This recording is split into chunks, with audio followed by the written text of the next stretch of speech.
राजनीति में कई बार वक्त और तारीख खुद को दोहराते हैं। आज हमने विदेश मंत्री सुषमा स्वराज का 11 जून 1996 का एक भाषण निकाला है जो उन्होंने लोकसभा में दिया था।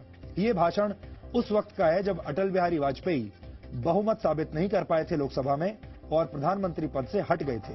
इसके बाद देवेगौड़ा प्रधानमंत्री बने थे। 22 साल पुराने इस भाषण को देखकर आपको एहसास होगा कि देश में गठबंधन की राजनीति की कैसे वापसी हो रही है और इस भाषण से यह भी पता चलता है कि भारत की राजनीति में इन 22 वर्षों के बाद भी कोई बदलाव नहीं हुआ है। जब आप ये भाषण सुनेंगे तो आपको आज के समय में ये भाषण बिल्कुल फिट बैठता हुआ दिखाई देगा। ऐसा लगेगा जैसे सुषमा स्वराज उस 22 साल पुराने समय के बारे में नहीं, आज के बारे में बात कर रही हैं।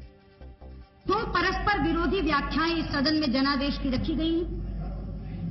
सत्ता पक्ष का कहना है कि ये जनादेश गठबंधन की सरकार के लिए था, कोएलिशन के लिए था। मेरी ओर से प्रश्न पूछा गया है कि क्या ये जनादेश कांग्रेस के साथ कोएलिशन के लिए था? आज से पहले इस सदन में एक दल की सरकार होती थी और बिखरा हुआ विपक्ष होता था, लेकिन आज बिखरी हुई सरकार है और एकजुट विपक्ष है। क्या ये दृश्य अपने आप में जनादेश की अवहेलना की खुली कहानी नहीं कह रहा? लेकिन अध्यक्ष जी, ये इतिहास में पहली बार नहीं हुआ जबकि राज्य का सही अधिकारी अपने राज्याधिकार से वंचित कर दिया गया। त्रेता में यही घटना राम के साथ घटी थी। राज तिलक करते करते वनवास दे दिया गया।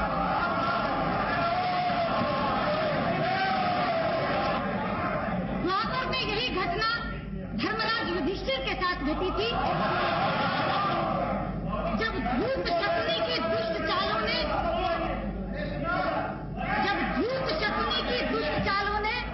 राज्य के अधिकारी को राज्य से बाहर कर दिया था।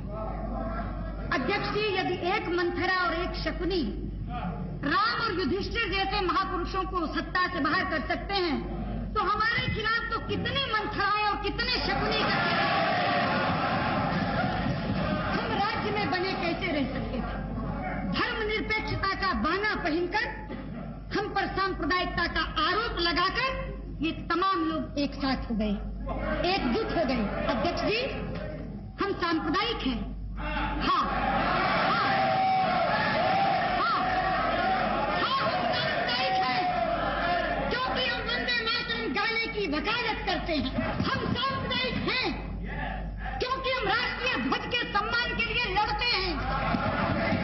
हम सांप्रदायिक हैं क्योंकि हम धारा 370 को समाप्त करने की मांग करते हैं। हम सांप्रदायिक हैं। अध्यक्ष जी, मैं उनके सेकुलर क्रेडेंशियल्स का जिक्र कर रही थी।